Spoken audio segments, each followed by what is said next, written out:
దేవుని నామానికి మహిమ కలుగును గాక. మీ అందరికీ నా వందనాలండి. నాకు అవకాశం ఇచ్చిన దైవజనులకు వందనాలు చెల్లించుకుంటున్నాను. నాకు ఇవ్వబడిన మాట యేసు ప్రభువారు సిలువలో పలికిన 6వ మాట. ఇది యోహాను సువార్త 19వ అధ్యాయము 30వ వచనాన్ని మనం ఒకసారి చూద్దామండి. యేసు ఆ చెరక పుచ్చుకొని సమాప్తమైనదని చెప్పి తల వంచి ఆత్మను అప్పగించెను. చాలండి. ఈ లేఖన భాగంలో మనకు ప్రాముఖ్యంగా మనం చూడవలసింది సమాప్తమైనది. యేసు ప్రభువారు ఈ లోకంలో ఆయన 33.5 సంవత్సరాలు జీవించిన తర్వాత శిలువ యాగానికి ఆయన చేరిన తర్వాత ఆ శిలువపై ఆయన పలికిన మాట 6వ మాటగా ఈ సమాప్తమైనది అనే మాటను మనం చూస్తున్నాం. ఈ సమాప్తమైనది అని అంటే మనం అర్థం చేసుకోవడానికి పూర్తయింది లేదా ముగించబడింది అనే అర్థం వస్తుంది. అయితే యేసు ప్రభువారు ఏమి ముగించారు లేకపోతే ఏమి పూర్తి చేశారు అనేది మనం ఒకసారి ఆలోచన చేసినట్లయితే, ఒకసారి ఆయన జన్మ దగ్గర నుంచి కూడా మనం చూసుకున్నట్లయితే ఆయన ఒక వడ్రంగి వారి కుటుంబంలో పుట్టారు. ఆ తర్వాత ఆయన పరిచర్య చేస్తున్నప్పుడు కూడా ఆయన పరిచర్యలో అనేక అద్భుతాలు ఆశ్చర్యకార్యాలు చేశారు. అనేక మందిని స్వస్థపరిచారు. కుంటి వారికి కాళ్ళు ఇచ్చారు, గుడ్డి వారికి చూపునిచ్చారు, అలాగే చెవిటి వారికి వినికిడి శక్తినిచ్చారు, మోగవారికి మాటనిచ్చారు. ఆయన ఇంకా చూస్తే రక్తస్రావం గల స్త్రీని, ఇంకా అనేకమైన ఇప్పుడు కుష్ఠవ్యాధిగ్రస్తుల్ని ఆయన స్వస్థపరిచాడు, దయ్యాలను వెళ్ళగొట్టారు, చనిపోయిన వారిని సైతం ఆయన తిరిగి బ్రతికించారు. ఇలా ఆయన చేసిన కార్యాలు, ఆయన చేసిన పనులు అనేకమైనవి ఉన్నాయండి. ఇలా ఆయన చేసిన పనులను గనక రాస్తే ఆ పుస్తకాలకి ఈ భూలోకం సరిపోదని చెప్పేసి యోహాను భక్తుడు యోహాను సువార్తలో చెప్తూ ఉన్నాడు. నిజంగా ఆయన అనేకమైన పనులు ఇలాంటివి చేసినప్పుడు, అంటే ఆయన తన జీవితంలో చేసినటువంటి ఇలాంటి కార్యాలు, అంటే స్వస్థపరచటాలు, అద్భుతాలు చేయటాలు, ఆశ్చర్య కార్యాలు చేయటాలు, లేకపోతే చనిపోయిన లేవగొట్టడం, వారందరిని తిరిగి బ్రతికించటం, ఇలాంటి పనులు చేయటం అనేది ఇంకా సమాప్తమైనది అని అనుకునే వాళ్ళు కూడా ఉండకపోవచ్చు, ఉంటారు. కానీ ఆయన పరిచర్యలో దేవుడు ఆయనకిచ్చిన పనిలో అది ఒక భాగం మాత్రమే, అసలైన పని అది కాదండి. ఎందుకంటే ఒక పని ముగించాలి అంటే యేసు ప్రభువారు ఏ పని చేసినా, దేవుడు ఏ పని చేసినా అది సంపూర్తిగా పరిపూర్ణంగా ఆయన చేసే దేవుడై ఉన్నాడు. నిజానికి యేసు ప్రభువారు ఒక పని, ఒక బాధ్యతను ఆయన తీసుకొని దాన్ని ముగించారు. తండ్రి అయిన దేవుడు ఆయనకు ఒక పనిని అప్పగించారు. ఆ పని ఏంటి అని మనం ఆలోచన చేసినట్లయితే, మనం చూసినట్లయితే పాత నిబంధన కాలంలో ఆది నరుడైనటువంటి మొదటి ఆదాము దేవునితో ఎంతగానో సహవాసం కలిగి ఉండేవాడు. దేవునితో ఎల్లప్పుడూ మాట్లాడుతూ ఉండేవాడు, దేవుని స్వరాన్ని వినేవాడు, ఆయనతో నడిచేవాడు, ప్రతి చల్లపూటను ఆయనతో కలిసి సహవాసంలో ఉండేవాడు, దేవుని సన్నిధిలో నిత్యము ఆయన జీవిస్తూ ఉండేవాడు.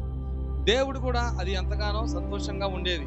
అలాంటి సమయంలో ఆదాము ఏం చేశాడంటే దేవుని మాటకు అవిధేయతను చూపించాడు. ఏ విధంగా అంటే సాతాను పాము రూపంలో వచ్చి, ఆ సర్పము రూపంలో వచ్చి ఆదామును నవ్వను ప్రేరేపించడం ద్వారా అవమాట విని ఆయన దేవుని మాటను జవదాటాడు. దేవుని మాటను జవదాటం వలన అవిధేయతలో పడిపోయాడు. అవిధేయతలకు పడిపోవటం బట్టి దేవుని యొక్క సన్నిధికి దూరం అయిపోయాడు.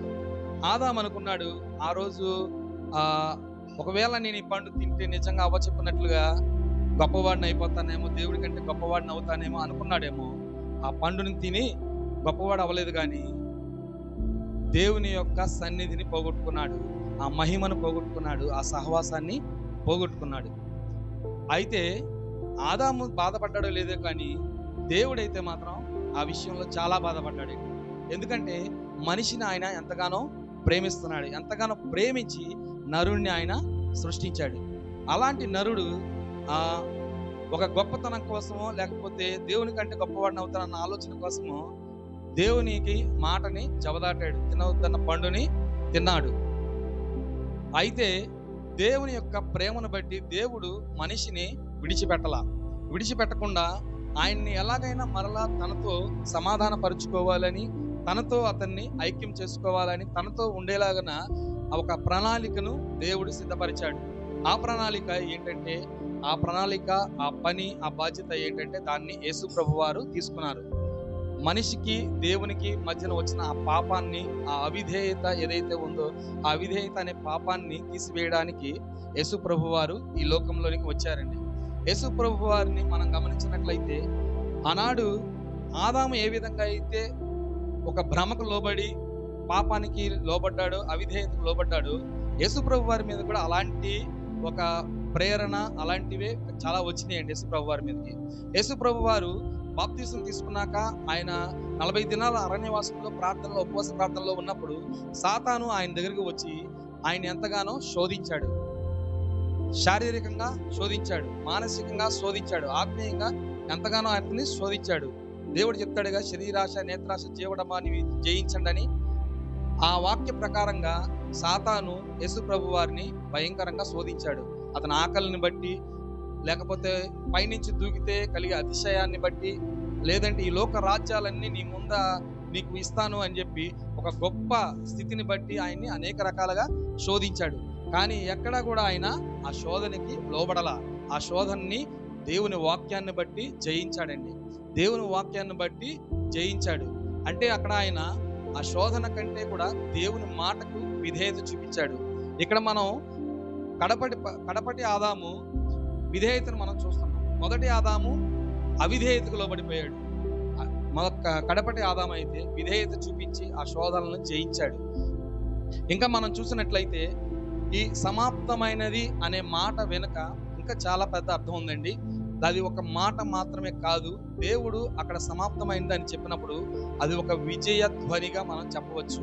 ఎందుకంటే ఈ లోకంలో అనేక మందికి మనం నిస్సహాయ స్థితిలో ఉన్నప్పుడు, ఈ లోకపు దృష్టిలో మనం చనిపోయే స్థితిలో ఉన్నప్పుడు మనం ఓడిపోయాం అనుకుంటారు. లేకపోతే మనం ఇంకేమీ చేయలేం, ఇతను ఎందుకు పనికిరాడు అని అనుకోవచ్చు, ఇంక ఏమీ చేయలేడు అనుకోవచ్చు. కానీ యేసు ప్రభు వారు సిలువ యొక్క ఆ శ్రమలు కానీ, ఆ సిలువ యాగం కానీ ఏం చెప్తుందంటే అది ఒక విజయానికి సూచనగా చెప్తుంది. నిజంగా యేసు ప్రభు వారు ఆ యొక్క సిలువ పైన ఆయన సమాప్తమైనది అని చెప్తున్నప్పుడు ఆ మాటలో ఎంతో విజయధ్వని మనకు కనబడుతుంది. మత్తయి సువార్త 27వ అధ్యాయం మనం 50వ వచనంలో చూసినప్పుడు కానీ, లూకా సువార్త 23వ అధ్యాయం 46వ వచనంలో చూసినప్పుడు కానీ, ఆయన తండ్రికి ఆత్మను అప్పచెప్పే ముందు గొప్ప కేక వేసి అని ఒక మాట ఉంటుందండి. ఆ గొప్ప కేక ఏంటంటే, ఆ గొప్ప కేక ఈ సమాప్తమైంది అని చెప్పటమే. అంటే ఆయన ఎంతో సంతోషంతో, లేకపోతే ఆత్మలో ఆనందంతో అతను నేను జయించాను అనే ఒక గొప్ప స్థితితో చెప్తున్నాడు. నేను సమాప్తమైంది అని ఆ మాటను చెప్తున్నాడు. ఆయన ఏమి జయించాడు? వాస్తవానికి మనకి ఈ లోకంలో అక్కడ ఉన్న ఆ పరిస్థితులను బట్టి, అక్కడ ఉన్న వాళ్ళు ఆ రోజు చూసినప్పుడు ఆయన చనిపోతున్నాడు. ఇంకా కొద్దిసేపట్లో ఇంకా ఆయన ఈ లోకాన్ని విడిచిపెడతాడు. ఈ లోకాన్ని విడిచిపెట్టిన వాడు 2 చేతులకి మేకులు కొట్టుకొని, కాళ్ళకి మేకులు కొట్టబడిన వాడు, చిరుపై నుంచి దిగి రాలేని వాడు ఏమని జయిస్తాడు, ఏమని విజయాన్ని చూపిస్తాడు అని అనుకుని ఉంటారు. కానీ మనం ఆత్మీయంగా దీన్ని చూసినట్లయితే ఆయన సాతాను యొక్క మరణ ముళ్ళుని విరిచాడండి. మనం లోతుగా మనం ఆలోచన చేసినట్లయితే కొలస్సీ పత్రిక 2వ అధ్యాయం 15వ వచనంలో ఉంటది. అలాగే ఎఫెసీ పత్రిక 6వ అధ్యాయం 12వ వచనంలో కూడా ఉంటది కదా. అంటే మనం శరీరులతో కాదు కానీ మనం పోరాడేది ఎవరితో? ప్రధానులతోనూ, అధికారులతోనూ, ఈ లోక సంబంధమైన దురాత్మల సమూహంతోనూ మనం పోరాడుతున్నాం అని చెప్తున్నారు కదా. అదే విధంగా యేసు ప్రభు వారు ఆనాడు ప్రతి ఒక్క ఆనాడు ఆ సాతాను సంబంధమైనటువంటి ప్రతి ఒక్క తంత్రాన్ని కూడా ఆయన జయించి వాటన్నిటిని కూడా విరిచివేశాడండి. మరణపు ముళ్ళును ఆయన విరిచాడని లేఖనాలు మనకు సెలవిస్తున్నాయి. కొరింథీ పత్రిక 15వ అధ్యాయం 55వ వచనంలో మనకి తెలుస్తుంది స్పష్టంగా ఆ మాట. అంతటి ఘన విజయాన్ని ఆయన పొందుకోవడానికి, ఆ గొప్ప నేను విజయం పొందుకున్నాను, విజయాన్ని సాధించాను అని చెప్పడానికి అంత తేలిగ్గా ఆ పని జరగలేదండి. ఆ పని జరగడానికి ఏంటంటే ఆయన పుట్టాడు, గొప్ప కార్యాలు చేశాడు, లేకపోతే సిలువలో మరణించాడు అని మనం చెప్పుకోవచ్చు. కానీ నిజంగా ఆ సిలువలో మరణించడానికి ముందు ఆయన గెత్సెమనే తోటలో ఆయన వేదన స్టార్ట్ అయిన కాడి నుంచి ఆయన మరలా సిలువ పైన మరణించే వరకు కూడా ఆయన యొక్క బాధలు కానీ, శ్రమలు కానీ, ఆయన యొక్క వేదన వర్ణనాతీతమైనది.